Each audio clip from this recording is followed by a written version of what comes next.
Hi everyone! Welcome to my YouTube channel. So, actually guys, today ay birthday ng aming kasama dito sa store. Ayun siya, nag-aayos siya actually ng mga paninda namin. So ngayon guys, i-surprise natin siya. Pero itong surprise na to medyo kakaiba. Dahil meron ako ditong eto. Tayo maingay guys, baka marinig niya. Tapos ito. So, ang plano ko guys, pagpipiliin ko siya kung saan dito yung gusto niya, kung ito ba or ito. So, alamin natin guys kung makukuha niya ba yung ito. So, tara guys, lapit tayo. Hindi naman niya ako naririnig guys kasi pabulong naman yung pagsasalita ko. So, ngayon pagpipilihin natin si ate. Actually, sa mga hindi nakakaalam guys, si ate ay matagal na namin kasama dito sa store. So, buhat pa nung nag-open kami ng store, talagang kinuha na namin siya, nakasama namin. At hanggang ngayon ay, yun nga guys, dito pa rin siya. Kasi talaga namang mabait si ate at talaga namang masipag siya. Kaya ngayong birthday niya guys, i-surprise natin siya. Pero sana makuha niya yung surprise guys. Ito yung surprise. Sana makuha niya. So, tara guys.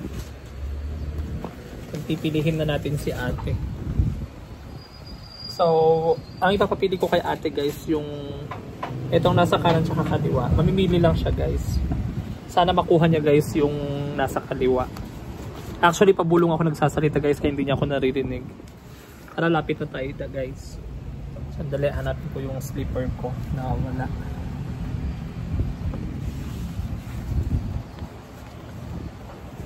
Yan. Ate! Happy birthday ate! Ayan si ate, nag-aayos siya ng mga paninda. Ang alam ni ate, hindi ko alam na birthday niya, pero nakita ko yung Facebook niya, parang nakalagay doon birthday niya ngayon at may mga bumabate. So, eto na guys. Ate, pili ka. Kaliwa o kanan? Kanan. Kanan? Sure ka ba? Yes. Sure ka na kanan? Sure na sure. Sandali. Kanan daw ang pinili niya guys. So guys, papakita ko sa inyo. Ito siya.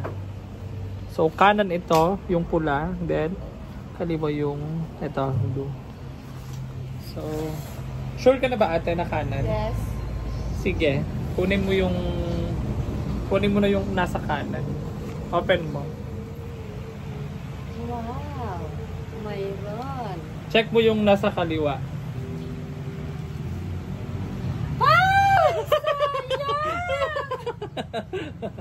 Anyway ate, sorry, ang bibigay ko sa'yo yung nasa kanan. Kunin mo na ate. Sayang, 1,000. May pang-birthday na sana ako. Pero dahil mabait ka sa amin, ibibigay ko na rin yung nasa kaliwa. Ay, thank you very much. So, may panghanda na ako. Welcome ate, happy birthday ulit. God bless you. Ayun guys, ang napili niya yung 50 pesos lang. Pero dahil mabait kasi ate guys, ay binigay ko na rin pati yung 1,000 pesos. So ayan siya. Ano masasabi mo ate? Thank you very much. Yes, you're welcome. Happy Ang bait-bait niya, birthday. ano.